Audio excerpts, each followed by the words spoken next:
Okay, hello everyone. My name is Asma and I'm in the final year PhD student at the University of Queensland. I'm literally in the final stages of my PhD, and I'm going to be talking about my PhD research about understanding consumer decisions in Australian household, and the context is Australian higher education.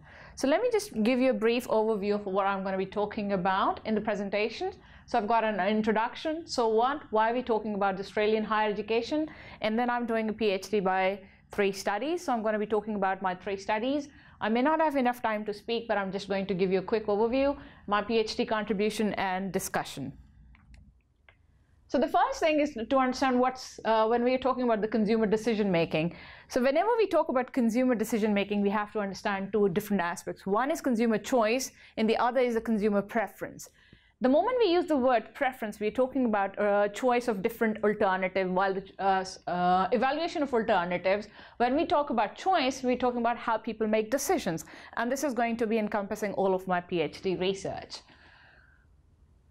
So now that actually brings a question. Why are we even talking about it? Why is it important to understand consumer decision? And what is specifically from an Australian household perspective?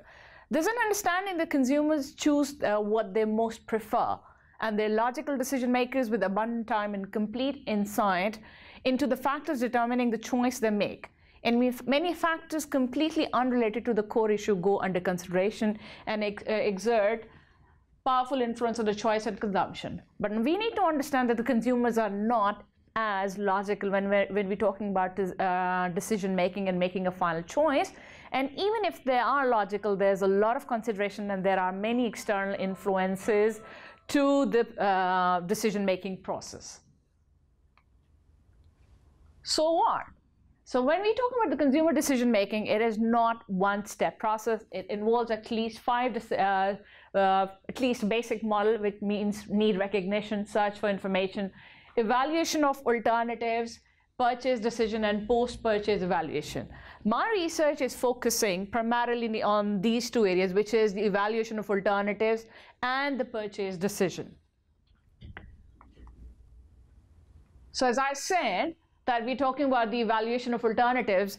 As a practitioner, as an academic, I can see that it is treated as a black box. When we say black box, that means we don't understand. It is hardest for the marketers to understand what's inside the black box, what is inside the brain of the consumer when they're making a decision. And just to pick up an example, I mean, imagine if you were purchasing a car, what would you think? I mean, what are you looking for? Are you looking for design? Are you looking for color, or engine size, or even a trade of all the different alternatives that I just mentioned? So yes, everyone goes for a different preference, choice of alternative, and then they make a final decision. So as I said in the beginning of the presentation, my research focus is Australian higher education. Why I picked Australian higher education and there are various reasons for that. And they're pretty obvious, like cutting the government budgets. Universities are expected to become more of, they're expected to generate more revenues. In terms of Australia, it's the 3rd largest commercial exporter of the higher education industry to international students. Increased university participation by understanding student decision-making process. There are too many alternatives for students, be it a domestic student or an international student. There are many, many choices for the students. And on top of that, there's a pressure from emerging Asian universities and their globalization, which is forcing the universities, particularly in Australia, to become more competitive. Right, so this is a quick snapshot. The statistics are a little bit old, but yes, even then they actually provide us a fair bit of contextualization. Look at the size of the undergraduate market, international students and the domestic students, and then how it is improving over the time. And we could see the market share of each of the university within Australia. So it's basically, if you look at the industry revenue, it's $29.6 billion industry, according to 2014 to 2015 statistics, and I'm sure they would have improved over time. So let's talk about my first study, and I'll just give you a quick overview before I talk about the more details about the study. My 3 studies are divided.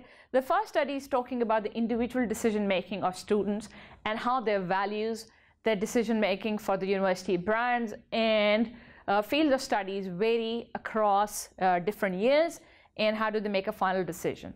The second study is more of a conceptualization of a qualitative conceptualization of a joint decision making, and what my thesis is arguing, it is talking about the fact that there's an external influence of parents when students make a decision for a university choice.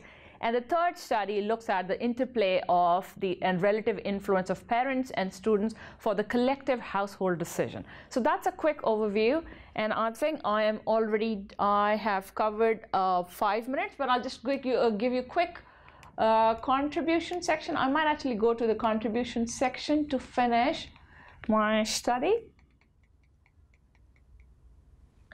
And this is my basic model. I'm happy to show you this basic model of joint decision-making process, where there's a parental influence, there's a child influence, and then there's a joint influence to the external sources of information. In terms of contributions and implications, I'm going to actually divide and conclude my presentation here. I'm giving contributions and implications on 4 different levels, which is theoretical, managerial, methodological, and public policy. From a theoretical perspective, it is an extension of student choice behavior literature. Now, this may not be very surprising for someone to know that there is a student choice literature behavior. However, I'm going to understand the student choice behavior from a values perspective. Second theoretical contribution is the understanding joint decision making for an individual good. From a managerial perspective, or for a practitioner, why would a marketer be interested in my research? It is the understanding student market structure to attract more number of undergrad students and move away from the descriptive profiling of students, and also creating segments of students based on their personal values and their decision making. From a methodological perspective, I think it is a massive contribution, because I'm using discrete choice modeling techniques, and based on discrete choice modeling, I'm using structural choice modeling methods, where I'm going to be looking at the structural variation of preferences between parents and students, and this has not been done in any context at the moment, particularly in the higher education context, because it is a joint decision, individual consumption, service good that we're referring here in this research. And from a public policy perspective, increase higher education participation, increase national productivity, and meet the economy's need for more qualified graduates. And I'll end my presentation here. Thank you so much for listening.